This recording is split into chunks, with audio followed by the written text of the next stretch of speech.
नमस्कार मित्रांनो, मी नरेश.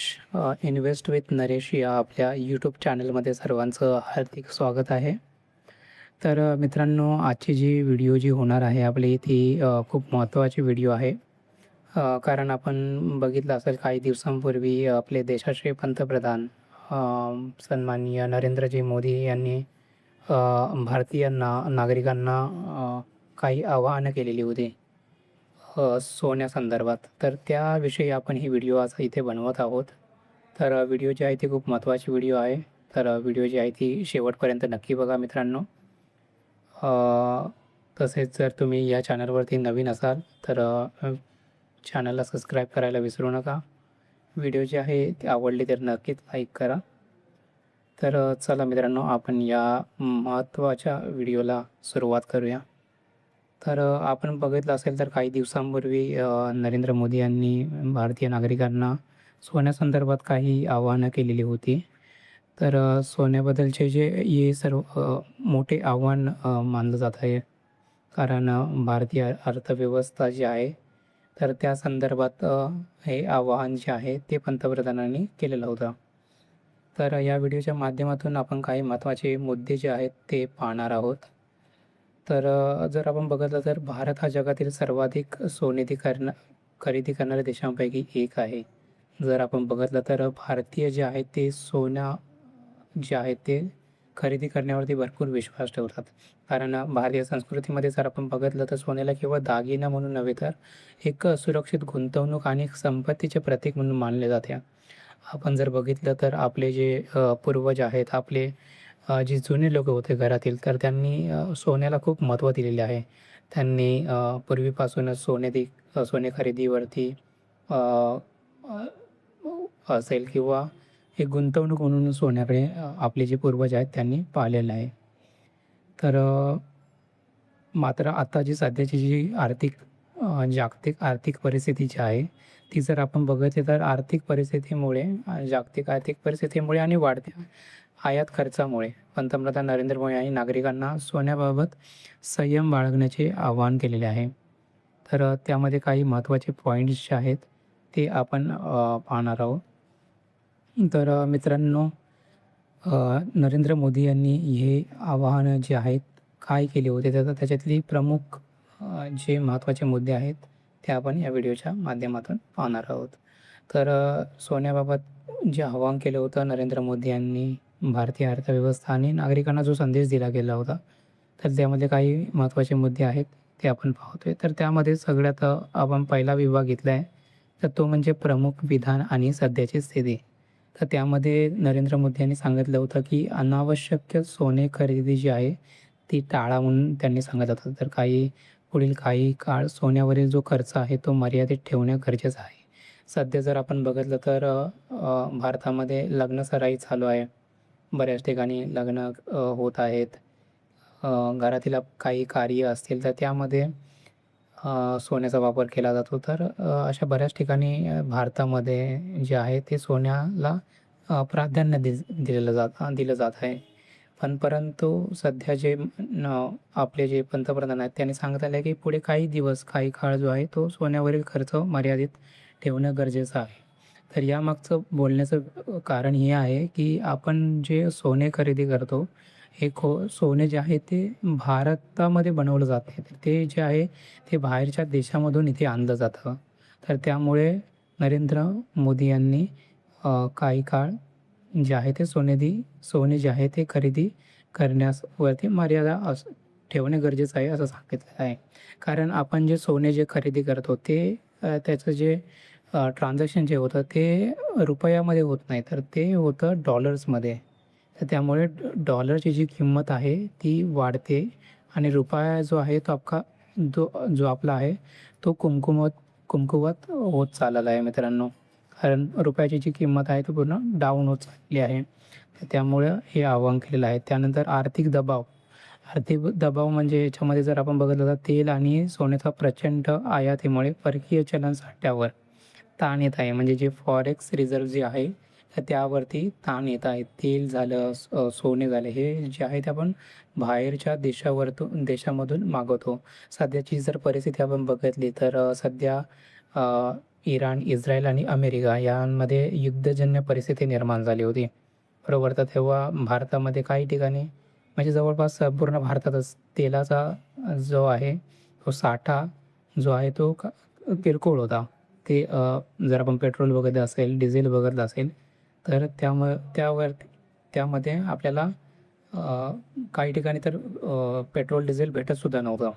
तर जे आपण तेल म्हणजे जे पेट्रोल असेल, डिझेल असेल, जे मागवतो ते भारतामध्ये बनत नाही, तर ते बनतं बाहेरच्या देशामध्ये. म्हणजे जास्त करून जे आहे ते इराण, इस्राईल हे जे देश आहेत, जे आखाती देश आहेत, त्या देशांमध्ये हे तेल बनवलं जातं आणि तिकडून हे तेल आपल्या भारत देशामध्ये आणलं जातं. तर याचं जे ट्रान्झॅक्शन होतं ते पूर्णपणे डॉलर या करन्सीमध्ये होत असतं. तर त्यामुळे डॉलरची जी व्हॅल्यू आहे ती वाढत आहे आणि आपला जो रुपया आहे तो पूर्णपणे डाऊन जात आहे, कमकुवत होत आहे. तर त्यामुळे हे आवाहन केलेलं होतं. त्यानंतर जर आपण बघितलं तर हे सुद्धा ध्यानात ठेवणं खूप महत्त्वाचं आहे. ही कोणती बंदी नाही आहे. हे केवळ देश हितासाठी केलेलं एक आव्हान आहे. सरकारने कोणताही नवीन कायदा किंवा सोन्यावर बंदी घातलेली नाही आहे. त्यामुळे घाबरण्याचं काही अ, चिंता करण्याचं काही हे नाही याचं. तर त्यानंतर विभाग दुसरा आहे. तर त्यामध्ये आपण काही महत्त्वाचे मुद्दे जे आहेत ते आपण घेतलेले आहेत. तर त्यामध्ये नागरिकांसाठी महत्त्वाची आव्हाने जी आहेत, तर ती काय आहेत तर ते आपण पाहूया. तर त्यामध्ये इंधनाचा वापर कमी करा, असं सुद्धा पंतप्रधानांनी सांगितलं होतं. इंधनाचा वापर कमी करा म्हणजे अनावश्यक प्रवास टाळून इंधन वाचवा. जर तुम्ही कुठे बाहेर जात असाल, ऑफिसला जात असाल, तर तुम्ही स्वतःची जी वाहनं आहेत, म्हणजे जर तुमच्याकडे मोटरसायकल असेल, कार असेल, तर त्याचा वापर न करता तुम्ही जे ट्रान्सपोर्ट्स आहेत, म्हणजे बसेस झाले, लोकल ट्रेन्स झाले, तर यांचा जो वापर आहे तो तुम्ही जास्तीत जास्त करा आणि जे इंधन आहे ते वाचवा. त्यानंतर वर्क फ्रॉम होमला प्राधान्य द्या. वर्क फ्रॉम होमला प्राधान्य द्या असं का बोललेलं आहे? कारण आपण जेव्हा ऑफिसमध्ये जातो, तेव्हा त्यासाठी आपण आपली मोटरसायकल असेल किंवा कार असेल, तर ती आपण यूज करत असतो, बरोबर? तर ते न करता तुम्ही जर शक्य असेल तरच तुम्ही ऑफिसमध्ये जा.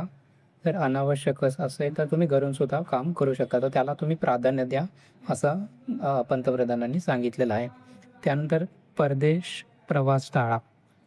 परदेश प्रवास टाळा म्हणजे हे बोलण्यामागचं कारण हे आहे, की आपण जेव्हा परदेशात जातो, तर तिथलं जी करन्सी असते, तिथलं जे चलन आहे त्याचा आपण वापर करत असतो, बरोबर? म्हणजे जास्त करून जो आहे तो डॉलर्समध्ये खर्च होत असतो. तर त्यामुळे परदेश प्रवास जो आहे तो टाळण्यासाठी पंतप्रधानांनी आवाहन केले आहे. अनावश्यक विदेशी पर्यटनावर होणारा डॉलरचा खर्च वाचवा, असं त्यांनी सांगितलेलं आहे. त्यानंतर आर्थिक शिस्त, बचतीवर भर देऊन अनावश्यक खर्च टाळा. हा सगळ्यात महत्त्वाचा पॉईंट आहे. जर तुम्ही बचत करत असाल, तर तुम्ही फिजिकल गोल्ड जे आहे ते बाय न करता म्हणजे ते खरेदी न करता तुम्ही जसे गोल्ड जर तुम्हाला खरेदी करायचं असेल तर फिजिकल गोल्ड व्यतिरिक्त खूप सारे ऑप्शन्स जे आहेत ते अवेलेबल आहेत. तुम्ही गोल्ड ETF असेल किंवा सर्वाइंग गोल्ड बॉन्ड्स असतील, तर जे डिजिटल गोल्ड आहे तर त्यामध्ये तुम्ही इन्व्हेस्ट करू शकता. त्यामध्ये तुमची जी बचत आहे ती करू शकता. त्यानंतर म्युच्युअल फंड झाले. म्युच्युअल फंडमध्ये तुम्ही इन्व्हेस्ट करू शकता. फिक्स्ड डिपॉझिट आहे, त्यामध्ये तुम्ही इन्व्हेस्टमेंट करू शकता. तर ह्या ठिकाणी तुम्ही बचत करू शकता. पण जर तुम्हाला फिजिकल गोल्ड घ्यायचं असेल, जे आपण ज्वेलर्सकडे जाऊन घेतो, ते जर घ्यायचं असेल तर ते तुम्ही टाळा. जर तुम्हाला बचत करायचीच असेल तर तुम्ही डिजिटल गोल्ड झालं, म्युच्युअल फंड्स झाले, सर्वाइव्हिंग गोल्ड बॉन्ड्स झाले, तर त्यामध्ये तुम्ही इन्व्हेस्टमेंट करू शकता. एक आर्थिक शिस्त तुम्ही जी आहे ती तुम्ही स्वतःला लावू शकता. तर त्यानंतर तिसरा जो मुद्दा आहे तर त्यामध्ये आपण बघितलेलं आहे या आव्हानामागील आर्थिक कारणे. तर मागे काही कारणे आहेत ते आपण पाहणार आहोत. तर डॉलरचा वापर, आपण सोने आणि तेल प्रामुख्याने परदेशातून डॉलर्समध्ये विकत घेतो. जसं मी तुम्हाला सांगितलं, जे सोने आहे आणि जे तेल आहे ते भारत देशामध्ये बनत नाही. तर ते आपल्याला आणावं लागतं परदेशातून आणि त्याची जेव्हा विक्री होते ती तर डॉलरमध्ये होते. त्यामुळे डॉलरची जी व्हॅल्यू आहे ती वाढते आणि रुपया जो आहे तो कमकुवत होतो. म्हणजे रुपया जो आहे तो पूर्णपणे डाऊन होतो. त्यामुळे डॉलरचा जो वापर होतो, तर त्यामुळे हे जे आव्हान आहे ते पंतप्रधान मोदी यांनी केलेलं आहे. त्यानंतर जागतिक तणाव. तर जागतिक तणाव म्हणजे आता आपण जसं मी तुम्हाला सांगितलं की इराण, इस्रायल आणि अमेरिका यांमध्ये युद्धजन्य परिस्थिती निर्माण झाली आणि त्यामुळे तेलाच्या किमती वाढल्या होत्या. याचा परिणाम जो आहे तो रुपयाच्या मूल्यावर झाला होता. कारण आपण जे तेल विकत घेणार होतो ते डॉलर्समध्ये आपल्याला म्हणजे भारतीय सरकार जे आहे तर त्यांनी ते डॉलर्समध्ये विकत घेतलं. त्यामुळे भारतीय रुपया जो आहे त्याच्या मूल्यावरती याचा परिणाम झाला होता. तर त्यामुळे जागतिक तणाव आहे यामागील कारण. त्यानंतर आहे गुंतवणुकीचा ओघ. लोक प्रत्यक्ष सोन्यात पैसा अडकवतात. त्यामुळे बाजारात जो पैसा जो आहे तो बाजारात खेळता राहत नाही. तर त्यामुळे प्रत्यक्ष सोन्यात इन्व्हेस्टमेंट किंवा तुम्ही पैसा जो गुंतवत आहात तर तो न करता तुम्ही एक स्मार्ट इन्व्हेस्टमेंट करू शकता. ज्यामध्ये तुम्ही म्युच्युअल फंड्स असेल, डिजिटल गोल्ड असेल, तर यामध्ये तुम्ही इन्व्हेस्टमेंट करू शकता. त्यानंतर महागाई. रुपया कमजोर झाल्यामुळे आयात महाग होते आणि देशातील महागाई वाढू शकते. जर आपण बघितलं असेल तर जेव्हा युद्धजन्य परिस्थिती निर्माण झाली होती त्यावेळी गॅस जो आहे सिलेंडर त्याच्या ज्या किमती ज्या होत्या त्या खूप वाढल्या होत्या. काही ठिकाणी तर गॅस भेटत नव्हते. जर आपण बघत असेल तर काही जर लोक जे आहेत ते त्यांचे कामधंदे सोडून त्यांच्या गावाला निघून गेले होते. तर अशी महागाईसुद्धा गेले 2 ते 3 महिन्यामध्ये आपण पाहिलेली आहे. तर अशा प्रकारे हे काही महत्त्वाचे मुद्दे आपण जे आहेत ते ह्याच्यामध्ये पाहिलेले आहेत. तर त्यानंतर चौथा जो मुद्दा आहे तो आपण पाहणार आहोत. त्यामध्ये भारतीयांनी आता काय करावे?